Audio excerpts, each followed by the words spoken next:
Váša a Dáňa jedou jako draci. Váša a Dáňa jedou jako draci.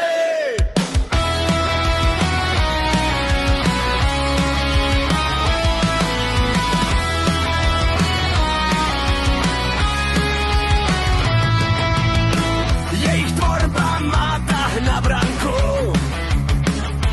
Každé nové video přitahuje tisíce diváků.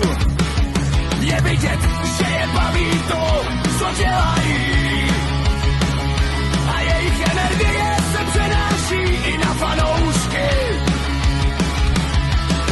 Sledující oceňují jejich humor, nápady i to, že do videí